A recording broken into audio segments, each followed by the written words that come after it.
Hi everyone, welcome back to the latest episode of the EFL Magazine Business Podcast. This is episode 6 of season 3 of the podcast. Today's guest is Greg Parry. Greg is the co-founder and CEO of Global Services in Education Limited, GSE. GSE sets up and operates schools across the world. GSE offers a school franchise model as well as independent education management services. Highly regarded for his expertise in education leadership, Greg Parry's vast experience includes high-level positions and leadership of more than 25 projects with K-12, secondary and vocational institutions throughout Australia, the Middle East, the United States, India, Africa and China. Hey everyone, buckle up for a new episode of the EFL Magazine Business Podcast, the one and only podcast made to help you launch your business or take your existing business to a level of success you could never have imagined. Whether you're a school owner, freelancer, publisher, or other entrepreneur, you're sure to pick up lots of actionable advice when you listen to the EFL Magazine Business Podcast. Remember to visit eflmagazine.com for great articles and features. Without further ado, here's your host, the founder of EFL Magazine, Philip Pound.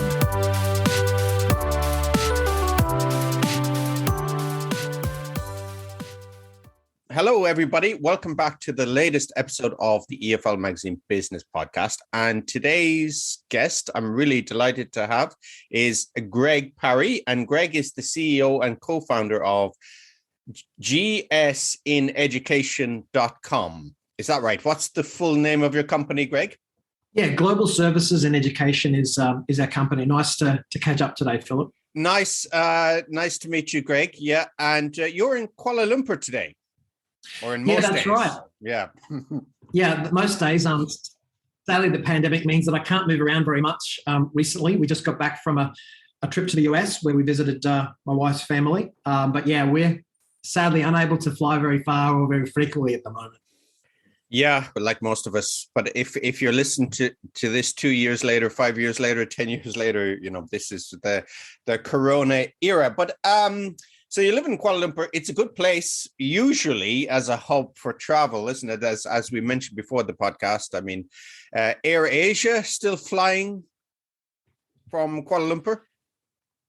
Yeah, to be honest, that was one of the key reasons why we decided to make Malaysia a new hub. It's about 4 years ago. It's a great travel hub normally, easy way for us to access our projects across Southeast Asia because of the Air Asia hub.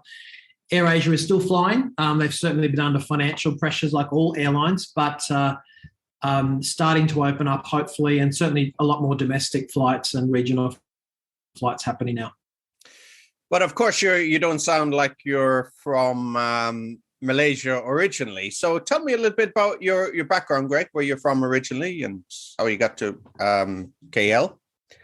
Yeah, so I am Australian. I was a teacher who became a principal in Australia, in Queensland, and then decided to branch out and move overseas. When I first left Australia, I went to Dubai, the UAE, where I was head of an international baccalaureate school, an American IB school.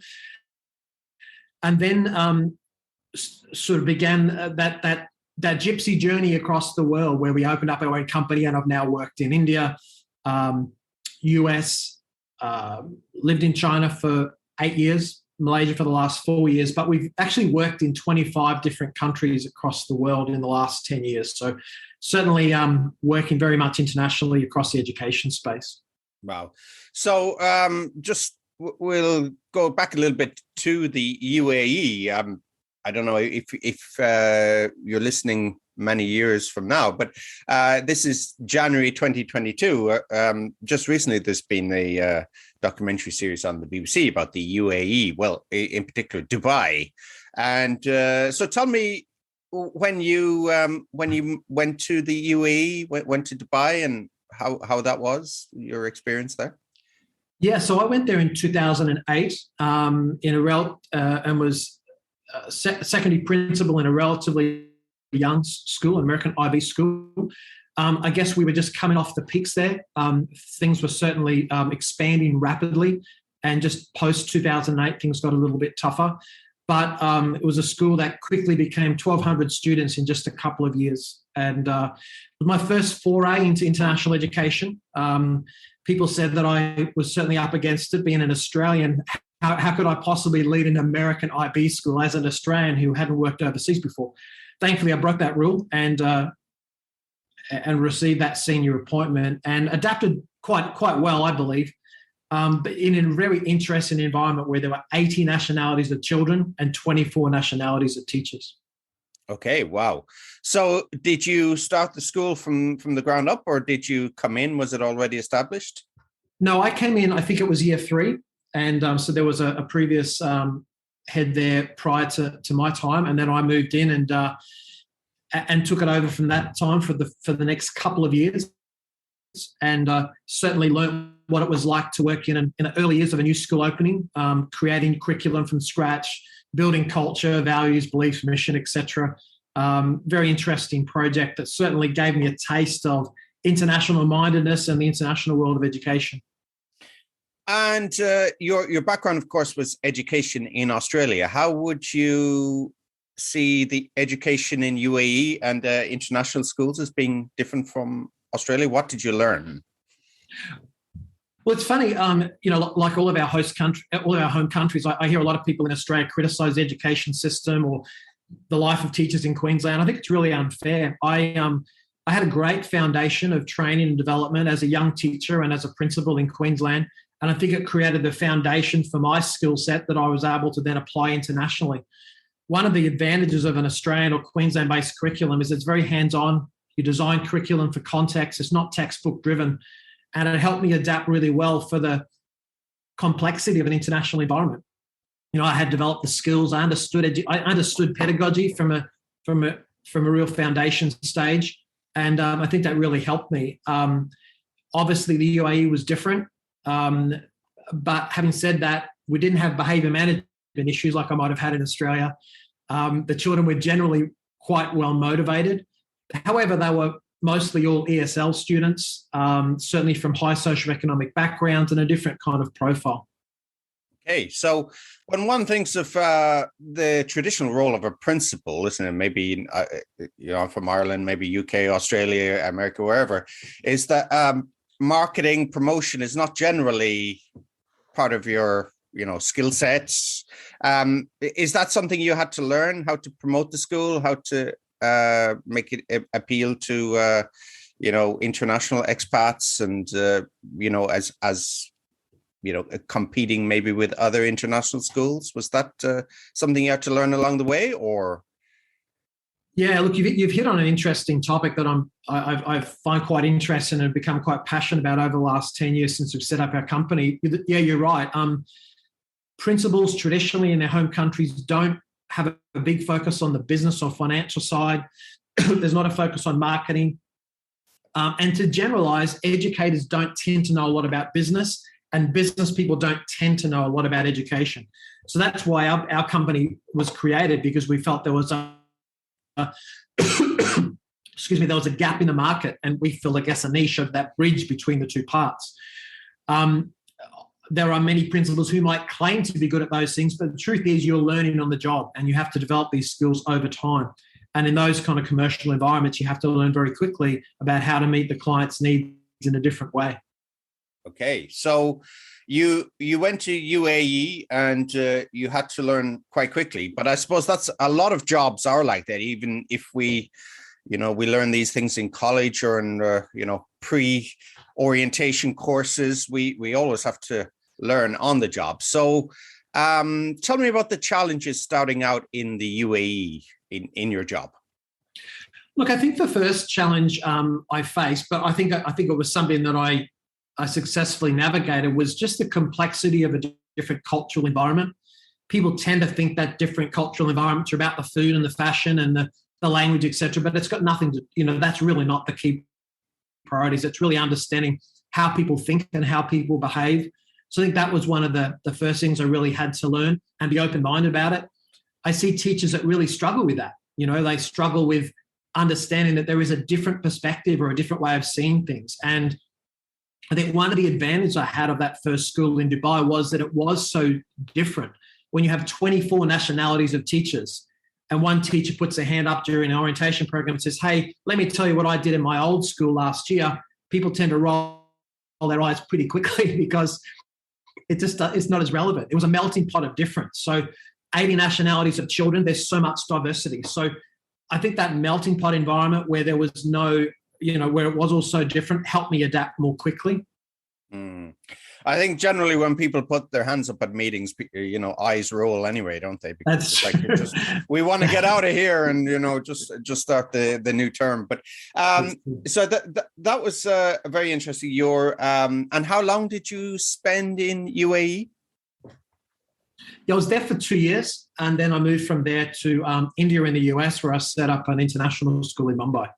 Okay, so tell me, when you joined the school in the UAE, where was it at as regards number of students, and when you left, what kind of success had you had?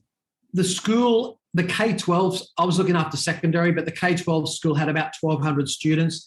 It didn't increase its enrollment significantly during that time because, to be honest, that was that period of time where the economic hardship was really starting to face all parts of the world, particularly the Middle East. I think one of the things I'm most proud of when I was there, though, is that I certainly, I believe I improved the quality of operations of the school, made it more strategic. To be fair, having set up a number of schools now, those first couple of years are really, really tough. And the person that preceded me had those challenges of opening up the cardboard boxes and putting things on the walls. And then I guess I took that over. Sorry, excuse me. Yeah, no problem. I think the next step for me was be able to sort of be a bit more strategic, to plan ahead, to develop staff, etc. Those first couple of years are really about survival. So I was able to take that next step and set ourselves forward. I created a middle management team. The school didn't previously have heads of department. I implemented leadership programs. I helped expand the curriculum development to help it be more focused on student outcomes and understanding by design models. So I think that's what I guess I was most proud of. Okay, and it was I forgot there, it was a difficult time, 2008, 2009. So how did the financial crisis affect Dubai? What changes did you see? Well, I can't remember the exact figures, but there were some crazy figures being thrown around about the number of expats leaving the country month by month. There were stories about cars being left at the airport because it was easier for people just to dump their cars there and leave, and the banks have to deal with the debt rather than to manage the financial situation. So it was really, really a crisis time post 2008. And I think, from memory, 2010, 2011 was quite similar until things started to climb back again. So, the financial hardships are really tough. And I think expatriate environments are quite sensitive to those kind of challenges, as we've seen recently with the pandemic. Tier 1 schools, as I call them, those expatriate schools, have been affected badly by the pandemic because the expats tend to go home, or they suffer more significantly by financial pressures. Maybe the companies no longer provide the tuition fees, etc. So that was the case back then. Okay, so I'll go on a little bit to India, US, China as well. But you mentioned Tier 1 school there. So tell me about different tiers of international schools. I guess this is terminology not widely used, but it's some terminology that we use and others use just to describe the different segments of the market. I guess I describe Tier 1 as the high level of tuition fees, staffed predominantly by expensive expatriate teachers. And then Tier 2 I describe as tuition fees maybe being about 20 to 30% cheaper. It would have a mixture of expensive expatriate teachers and more local teachers delivering the curriculum. And then Tier 3 would tend to focus more on a local market. As someone that operates schools, I can say that the business model very much is affected by teacher costs, teacher salaries.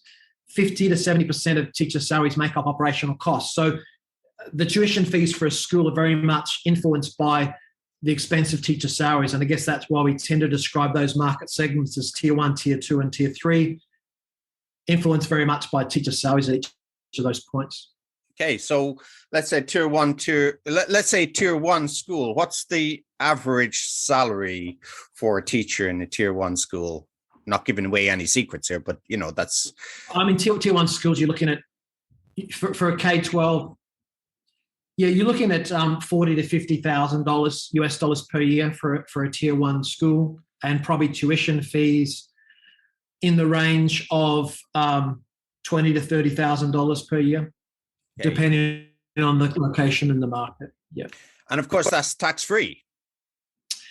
It depends on the location. Yeah. I mean, obviously parts of the Middle East are tax-free, parts of Asia are not so tax-free. But obviously there are other things attached to that. So in the tier one schools, teachers are always going to get high quality accommodation paid for, trips home every year, good medical insurance, other kind of allowances. So the package is quite attractive. But of course, also those teachers are very sought after, highly qualified, very experienced. They've usually been working overseas for a number of years.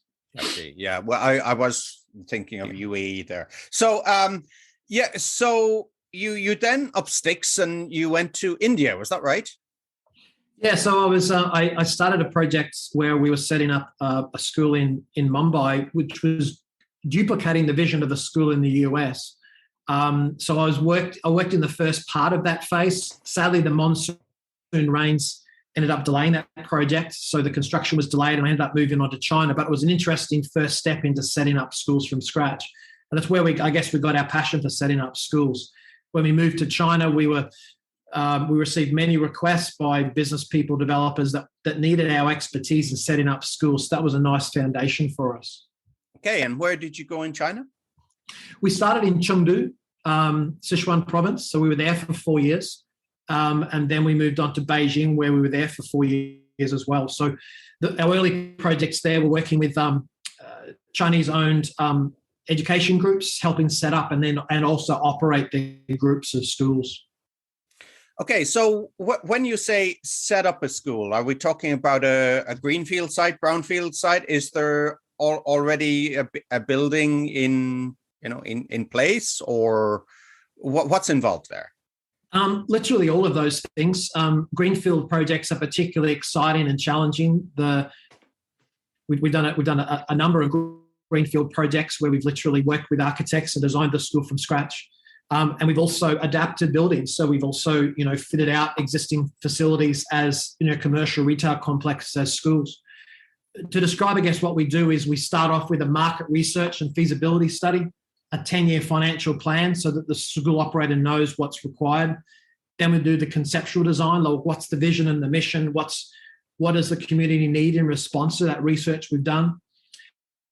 Then we design the school physically, or we fit it out, depending on what the adaptation is. We did a school recently in Mongolia where we fit out a retail commercial space into a school. And then we do the full setup, which is the marketing plan, the curriculum development, the recruitment of teachers, everything right up to turnkey. And then we operate the school on behalf of the owner. And as I said, that can be anywhere from a greenfield project to also sometimes taking over an existing school and refurbishing and improving it.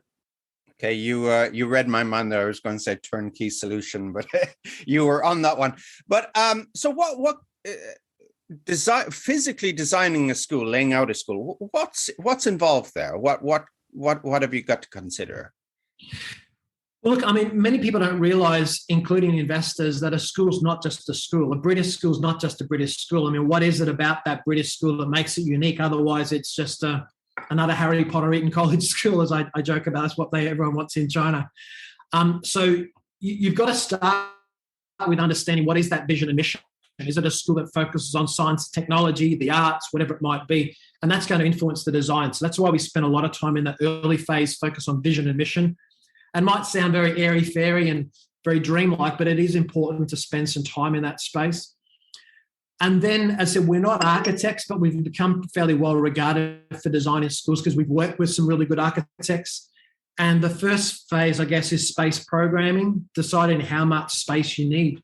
And so obviously that at a micro level, that's how big is a classroom, through to how big are the whole spaces, how much land is required, how much ground floor area is required in the building. So it's all those areas as well that need to be analysed. Okay, and traditionally, in Asia, but more so in China, is the classrooms are generally lecture type, aren't they? The students sit and they listen to the teacher, and the teacher tells them what to do, and the students don't have much input, do they? There's not much task-based learning in China. So, how do what do international schools offer that are different from the traditional Chinese curriculum? Okay, in terms of physical spaces, yeah, you're right. Things are very different. I've seen some pretty ugly classrooms in China that were stacked full of children and not much room and space to move around. If we think about the pandemic, it's certainly lent on people to make sure people realize that a classroom is not just a classroom anymore. You're learning online, you're learning in a classroom, you're learning outdoors. There's a whole range. What is a classroom? What is that physical space? So certainly for international schools, of course, we have classrooms that are maybe 75 square meters in area, but we also use the corridors. We tend to have what we call breakout spaces. So we've designed some schools where we actually put glass down the partitions so that as you walk down the corridors, you can see into the classrooms, and equally you can see from the classrooms out into the corridors.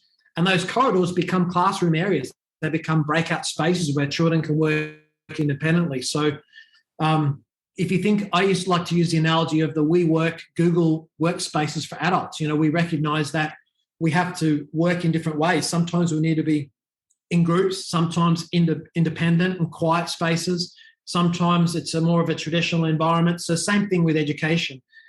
We need to provide environments that help children learn the best depending on the context of what they're learning at the time. So I think that's what the physical spaces are like. And I guess just to touch more on how are things different to Chinese education, I guess it really is about where the energy is. Is the energy with the teacher delivering content, or is the energy with the child learning and engaging with the content? So I think that's the key difference. So traditionally, teachers wanted us to stop looking out the window, but you're making the windows bigger. Yeah, it's funny. I remember in Dubai, actually, this reminded me of a funny story. The school there was designed with these big glass windows into the staff room. So if you walk down a corridor, you could see into the staff room areas. And it was funny, during my time there, teachers started to put posters over those glass areas so that people couldn't see in. They were wanting their privacy. I guess symbolically, it is about openness and transparency, but also it's just about creating, access to more space. The truth is, if you have children working in the corridors, you need to be able to see them. So that's one of the reasons why it's good for teachers to be able to look through those walls and see what children are doing and to open up those spaces. Okay, so it's as you said, it's WeWork. It's what we say, innovations in office design really coming into the classroom. Yeah, absolutely. And I think, I describe myself as an innovator, but also I have a healthy cynicism about these things. The truth is, the WeWork kind of concepts have also been criticized. I don't think they are so successful. They're noisy environments. They're not necessarily appreciated by people for work, because I think you've got to make sure you have a range of different spaces for people's needs at the time. There are sometimes I want to have some quiet time. I don't want other people talking to me. I've got to be head down on my computer. And same thing with children. They need some independent time where they study on their own. But then sometimes they need that directed learning where the teacher's at the front of the room, directing content at them, talking to them, discussing, exploring things. So I think that's what's important. Is I believe in doing innovative things, but not just for the sake of it. You've got to analyze it carefully and make sure you're delivering improved outcomes for kids, not just being fancy and fashionable. Okay, so you moved on then. You were, 4 years in China? 8 years in China, did you say? Yeah, 4 years in China, and then we started a new project in Malaysia. So I gradually started transitioning to Malaysia, and then we moved here. Okay, so you got out in good time with the recent happenings in China. So what's your understanding of what's happening in China at the moment? Because, China being China, things are, what we would say, are vague, aren't they? And open to interpretation, and loopholes can be opened and closed at the whim of a prefecture or province. Sorry, I'm thinking Japan here. So as regards education, further education, ESL education in China, where are we? Look, that's a question that I get asked frequently recently. It's a tough time in China. The truth is, I describe myself as an innovator, but also I have a healthy cynicism about these things. I think that's what's important. Is I believe in doing innovative things, but not just for the sake of it. You've got to have government leadership makes a decision in China, it happens. Democracy has a lot more conversations and collaborations, but that doesn't happen in China. Things happen quickly. Look, I think in the public domain, we know that Xi Jinping wants to tighten control over the education pathway for children. He wants to make sure that things are done his way and as per the Chinese government. So obviously he's putting some restrictions on overseas involvement in education pathways. That was always the case, to be fair, but he's gone down that pathway a lot further. So we certainly are doing less work in China these days. We still have some projects and activities there, but we're doing less there because it's just more difficult. What I think will be interesting to see over the coming years, though, is that there is overseas expertise is required in the international education space in China. So I think what will happen will be an interesting balance as to how much control the Chinese government has over those pathways and the curriculum, thus making sure that they still have access to, overseas teachers and the expertise that they have. I often think that, working in China and you say things can happen very quickly in China, but it's very much like the rabbits if you've ever seen Monty Python and the Holy Grail. They're very far away. Nothing happens for a long time, and then it happens very suddenly. Yeah, we often say it's hurry up and wait. It's surprising how slow things can be, and then suddenly things just happen all of a sudden. Again, it's very, very cultural, and again, an area that we all have to adapt to when we work in these environments.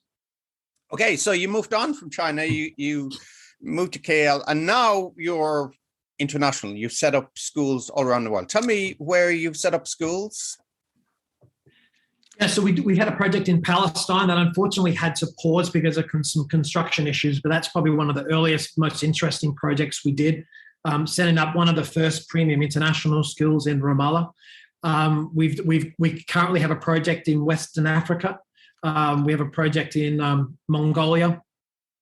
We've done projects in Bahrain. We have projects in Vietnam. We have a project in Bangkok. So many different interesting places in the last 10 years and currently. So tell me about setting up a school in Palestine. What are the particular challenges? Look, I was first contacted by a former student whose father was from Palestine. I said, look, can you help my dad set up a school? And I tendered for the project and successfully won that project, which was exciting. Many people, when I use the word Palestine, they speak about, think about how controversial it might be and dangerous. The truth is, it was an incredibly exciting project because no matter what your position is politically or philosophically about a country and its people, the truth is education helps people become informed citizens and make good decisions about their future. And all countries of the world that are developing need that. And I was very passionate about the opportunity to do that. Again, put aside the political and the complexities of that world, I was sitting at the table with people just like you and I talking about life events. They get up every morning and put their pants on one pant leg at a time like you and I. They drink coffee. They care about their families. They really want to make a difference. And it was a very exciting project personally to be involved in. I literally turned up there one day and started knocking on doors and creating a marketing plan and designing a school and setting it up. It was very exciting times. It wasn't particularly dangerous for me because I didn't go to dangerous places. I made sure that I stayed safe and sensible and followed good advice all the time.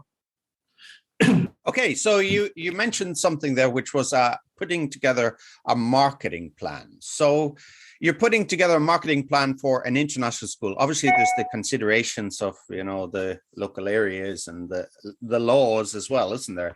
And curriculum, but or curricula maybe. So you put together a marketing plan. What's involved there? Look, again, our decisions about marketing plan are very much driven by that research process that I talked about earlier. You've really got to understand the local market because people think differently. An Australian parent thinks differently to a Chinese parent, for example, and you're trying to satisfy those needs. For example, an Australian parent might be caring a lot about the holistic development of their child. The truth is, when I grew up as a kid, I played sport every afternoon and had a really good time and enjoyed my recreational time. In China, they might be concerned that if your school has too much of a focus on co-curricular activities, that the academic needs are not going to be met. So you need to understand that environment, really tap into that psyche of the local parent. Chinese parents are very focused on academic success and getting onto the finest universities in the world. In Australia, for example, I didn't even know that we had such a thing as rankings of universities when I was a kid in Australia. We just went to the university in our home state. So you've really got to understand that local mindset. The other thing is, though, that there are some similarities with other industries. You're building a dream. You're trying to create a picture in people's mindset about what that quality education will be like. So it is about focusing on high-quality academic pursuits. It's about pedagogy, teaching and learning. But families want their children to be happy and smiling. So all those kinds of things are all pulled into a marketing campaign for a school. Okay, so there's a lot of different considerations there with the local market, but generally for, let's say, the expat market in the UAE, is there some consistency for what parents' expectations and students want? Or, for example, you talked about China, and then Australia, but for UAE, you have like 24 different nationalities of teachers, so many different nationalities. How can you reconcile all that? How can you make a marketing plan that works for such a diverse? Well, I think in a place like Dubai, you're automatically focused on what we talked before about being a tier one sector. So the parents are a wealthy, high socioeconomic group of people. They really understand international education.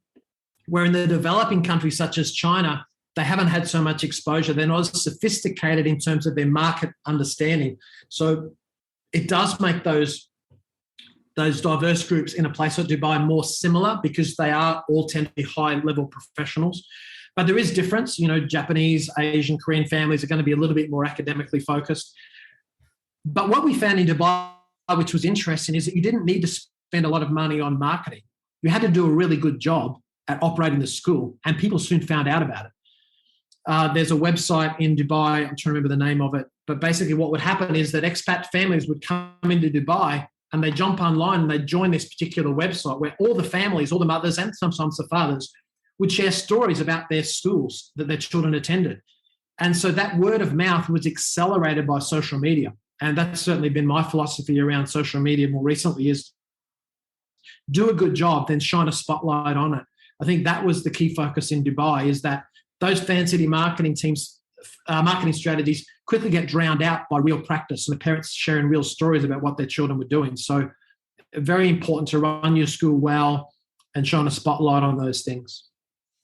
Okay, very good advice and very insightful. But tell me, for the listeners that maybe are running ESL schools, EFL schools, ELT schools, and or maybe in this market as entrepreneurs, potential school owners, managers in this space. So running and starting an international school, what are the advantages for ELT teacher managers rather than your traditional just English teaching school like they have here in Japan, like Eikaiwa or Hagwon, I think in Korea? So tell me the process there and why somebody should consider starting an international school.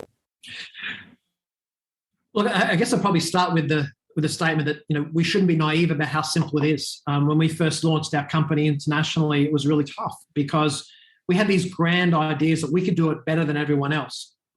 And maybe after 10 years, I'd like to think that we do now. But the truth is that was I was quite naive about what was required.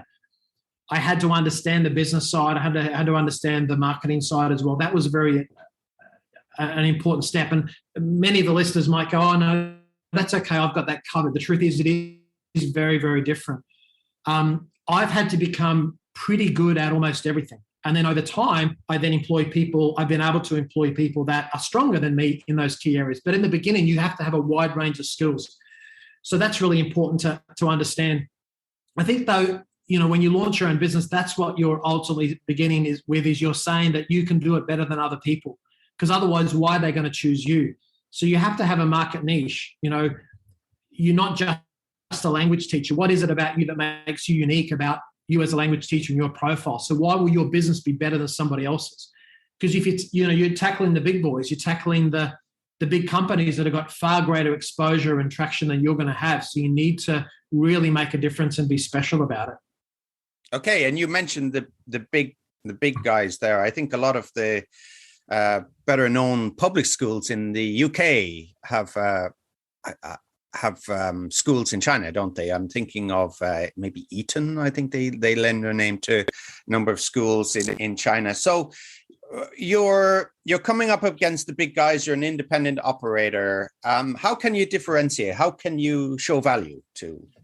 Look, I think you're interested in a mentioning point. I don't want to take us too far off topic, but the big branded schools in the US and the UK don't necessarily do well in international environments because they don't know how to operate schools in unique cultural environments. Just because you can operate a school in the UK, if you haven't worked overseas, doesn't mean that you can actually adapt well to that context. So we find that there are a lot of those big brand schools that have started contacting us in the last couple of years saying, hey, can you help us do it? Because we don't know how to operate a school in China, in Vietnam, in these locations.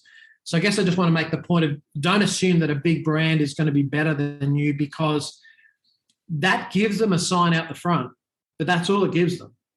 It's like me. It's like I know you lived in China for a number of years as well, and I would frequently go, you'd see a new Italian restaurant open up. Oh, wow, I really miss Italian pizza. So I'll go to that restaurant and I'll have Italian pizza and I'll love it for the first week, first few months, because they've employed an Italian chef. And then gradually over time, that Italian chef moves on somewhere else and there's local people take it over and the quality of that service drops. So, actually Eton College doesn't exist outside the UK in its own right, because it's a different product, a different service. It's a different restaurant. People are, that the Eton College in the UK, the demographic there is wealthy, high social and economic groups of boys connected to the royal family and upper echelon. In China, that's different. In Vietnam, that's different. So it's a different kind of environment. Okay. And so some really good advice there from Greg Parry, who I'm interviewing today from gsineducation.com. And Greg is the CEO, and sorry for calling you Craig there. I don't know what happened. CEO and co-founder, along with your wife as well. If you want to mention the role you've had and working with your wife on the projects. Yeah, so we both have Shanna is her name. We both have exactly the same profile. We were both teachers who became successful principals and moved on internationally.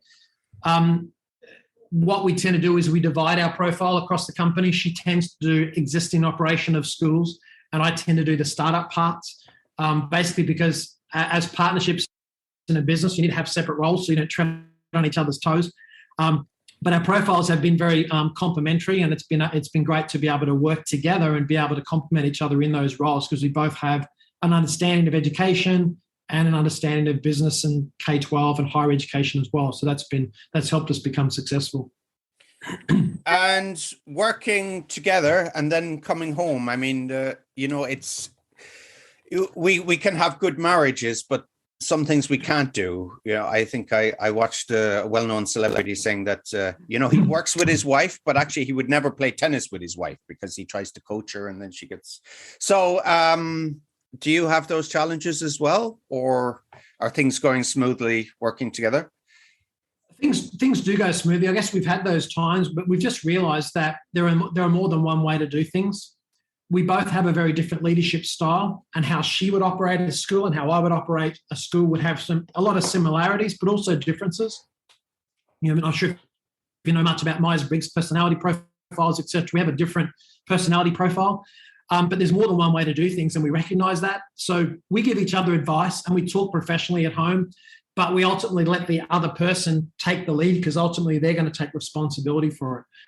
Work-life balance is an interesting thing. I mean, people often say, do you switch off at 5 p.m. or 7 p.m.? I think that's an old model of thinking.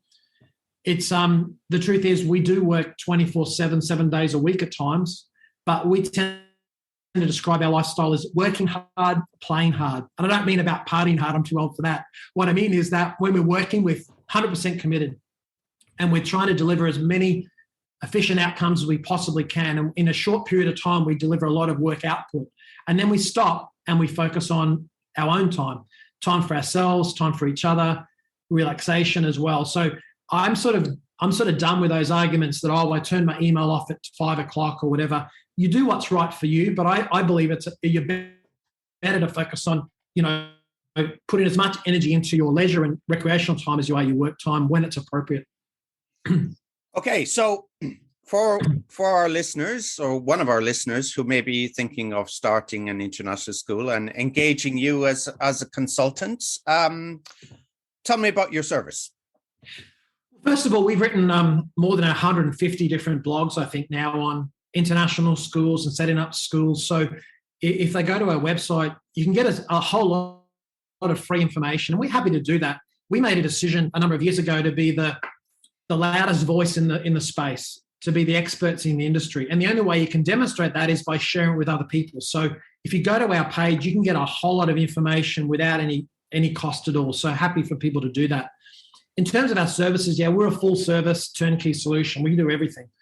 But we also operate differently in different contexts. So greenfield projects with budgets of over $20, $25 million is something that we love to do, but we also help small operators as well in smaller ways. So it really is helping, people figuring out what they need, and they don't always need all of our services. They just need part of it. But as I said, particularly for small operators, we're happy for you to go to our site and read as much information as you want. I think you'll find there's a lot of valuable insight there. So just to mention the site again, it will be in the show notes. It's www.gsineducation, that's ineducation.com. And then it's Our Voice. Our Voice is where all the blogs are. And we publish a lot of our blogs to LinkedIn on a regular basis. Okay, so you can follow it there. But okay, so we've got all the free information that you've generously given away. So we're serious about it. We want the next step. So of course, it's very hard to say. It depends from country to country and project to project. But tell me what's involved in your service when we get in contact. Yes. When we finally agree to work together. We're a fee-for-service organisation. Obviously, it is difficult to predict fees because our fees for a large multi-billion-dollar project are obviously very different because the requirements are different. But we try to meet the needs of people in different contexts. We have smaller school. We have a school in Myanmar, for example, which is a much smaller school, and we provide less support for a lesser fee. But generally speaking, we're a fee-for-service organisation, and then we operate a school on a percentage of gross revenue model. So basically, then we have incentives to help build the school and expand it and make sure it's successful. Okay, and tell me about some of your success stories. Success stories, I guess, probably it might sound cheesy, but I guess I'd like to describe our success stories as the stories shared by parents. The fact that parents appreciate our leadership of the school, of our schools. We set out to be a company that operates. We have schools led by educators, not business people. And I guess that's been an official and unofficial catch cry for us, because we believe that schools should be led by educators and not business people. The truth is, it's not as simple as that. You have to have balance. But I think parents appreciate the fact that we're open and accountable and transparent. I find, if we were to talk about leadership, some of the worst leaders in the world are the leaders with the greatest egos, the leaders that aren't accessible, the leaders that can't take criticism, the leaders that are not approachable, the leaders that protect themselves by not being accessible by others. And I think our parents know that although we operate schools in multiple locations around the world and we tend to be quite corporate in many ways, we're quite accessible, and they can have conversations with us just like they can teachers and principals. And I think that's what makes a difference for us. So I think our success stories would be as investors, school owners, parents in all different parts of the world would say, I know Greg and Shana's phone number, and I know them as people, and they're authentic and they're real. So I guess that's what I profess to be our greatest success as to how we do business. We don't do business just as business people, but as real people who care about, have an impact. And again, it might sound cheesy, but education can have significant impact across the world by helping, children become informed citizens and critical thinkers. And I guess that's what we care a lot about. Okay, so money comes second to it. Transparency in classroom design and mission as well. And absolutely, yeah. We talk about vision and mission integrity. There's a lot of schools that have this big thing across the wall that says, we are a school that cares about children. We are a school that cares about science and technology. But, what are the signature experiences that prove that? If I walk into a school and I'm there for 2 or 3 hours, I should feel it. I should see it. I should know it. If I talk to parents, what are they going to say that really genuinely reflects the signature experiences to represent that vision and mission? So integrity is important to me in terms of what the school professes to be and what they really are. And that comes back to leadership too. Okay, so obviously none of your own case studies, but why do schools fail? Oh, look. That's a big question. Yeah, a tough question. I'm pretty tough on leadership. I really am. Research shows that the number one factor in school success is leadership. Now, let me clarify that, because many other people say it's teachers in the classroom, and that's true. But it's the leaders that help teachers do a good job. It's a leadership that removes the obstacles so teachers can get on and do a good job. So, yes, what happens in classroom is what happens most. But I know some incredibly great teachers who struggle because of poor leadership, who leave their school because of poor leadership, who are stressed because of bad leadership. So leadership's really important to me. Strong management who know how to get things out of the road so teachers can do a great job. So I think that's very important. Okay. And financially, let's say if a school is not successful, is it location? Is it timing? Is it overrun of costs? Yeah, look, it's all of those things, but probably a lack of planning. I mean, we build 10-year financial plans for all of the schools we operate. The truth is most schools will not break even year 1, year 2. We're very upfront with investors about that. Most schools don't break even until year 3, 4, or 5 because you have to achieve that point of scale. Teacher costs are fixed costs. You would know, whether a teacher has 5 children in front of them or 20, that teacher's salary stays the same. So you need to reach that point of scale. So having a strategic financial plan is very, very important to make sure that, that there's enough money on the side to succeed. The pandemic's been tough because the pandemic's been long. It's hard no one could have prepared well for the pandemic and how much it's challenged international schools. But having a strategic plan that doesn't leave a school on the edge, that means that they have contingencies, is important. Okay, so have the plan in place and stick absolutely. to it and ride the couple of years of not breaking even, and maybe year 3, year 4, maybe start to have an upturn. So we talked about the pandemic, so that's a big question as well. So tell me how that has affected you, your business, and the schools that you've worked with. Look, the pandemic has been tough for everyone. And I guess in some degrees it's been tough for us but more in the case that we haven't been able to travel and expand. But there's been a lot of positives as well for us. We've started a number of projects online and where we haven't met our clients face to face because we couldn't. And that's been exciting for us because it expanded a part of our business where people realized that they could operate with GSC without being in the same location. So that's been helpful. The other thing that helped our business is that we spent a lot of energy on expanding our blogs and brand awareness about who we were. We decided to share a lot of information for free. We wanted people to perceive us to be the experts in the industry. And I think that's been helpful. I've had so many conversations in the last 2 years because I've been able to. I've been at home or I've been, locked down in one location, and other people have had the time to speak as well. So we expect that our company will expand rapidly in the next 1 to 2 years because of the increased network that we now have, increased awareness of who we are, and the fact that we've shared a lot of knowledge with other people.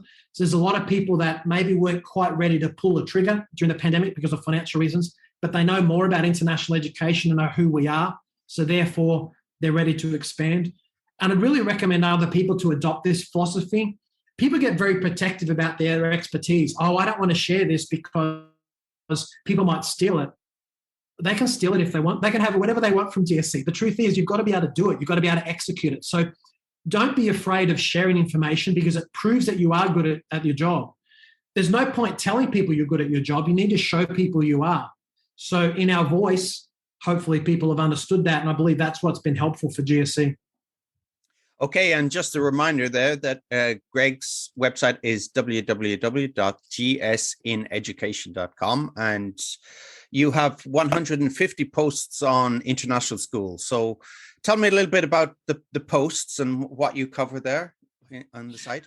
Yeah, well, some of them are on leadership, some of them are on different curriculum models. Our most popular blog is how much land is required or how much space is required to build a school. We've got a calculator in that blog. So people, I guess people go to it and they like spending time putting their numbers in the calculator to work out how much space they need to design a school. We've got the second most popular blog is one of the steps required to set up a school. So there's a blog there that actually tells people all the steps required to set up a school. The truth is, I've got a private document there's 1,000 steps that we have almost of setting up a school, but it nails it down into just a couple of pages of what those key areas are. So I guess those are the key areas. But to be honest, curriculum, teaching and learning strategies, our philosophy of how to run schools, all those kinds of things are in the blogs. Okay, and you look into your crystal ball post-pandemic. Where do you see international education, international schools? Where do you see the market? What's going to happen? You look, my advice to investors is not to focus on the tier 1 segment that we've been talking about right now. It's proven to be more vulnerable and it will take longer to progress. We prefer the tier 2 sector, which targets local families, the rising middle class. I think that's the growing area.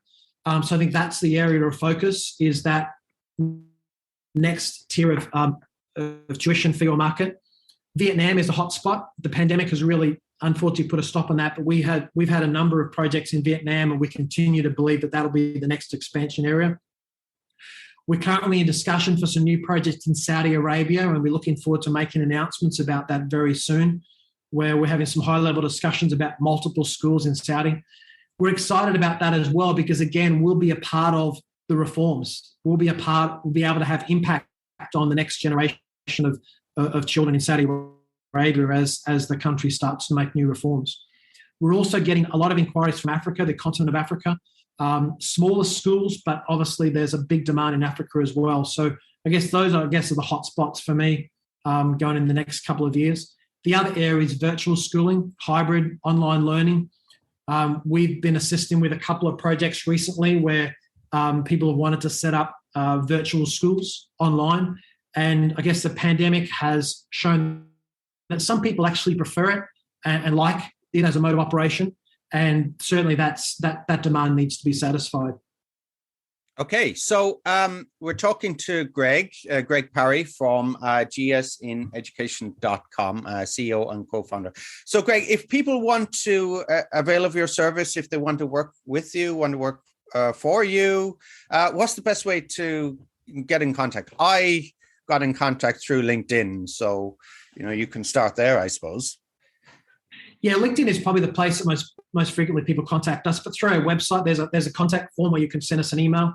But either way is fine. We try to be very responsive with inquiries through our website. When people make inquiries, we often, even if we're too expensive for the business model that people are trying to set up, we're happy to send people free articles or links to our articles to help them out.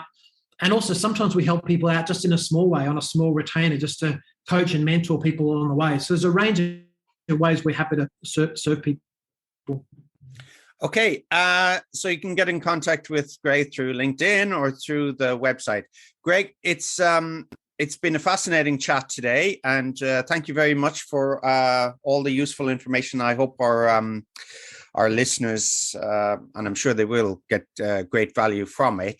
And from us here at EFL Magazine, Greg, thanks again. Thanks, Philip. Great to talk to you. Thanks for listening to the EFL Magazine Business Podcast with Philip Pound. For more great advice and resources, check out eflmagazine.com. If you found this podcast helpful, be sure to subscribe so you never miss an episode.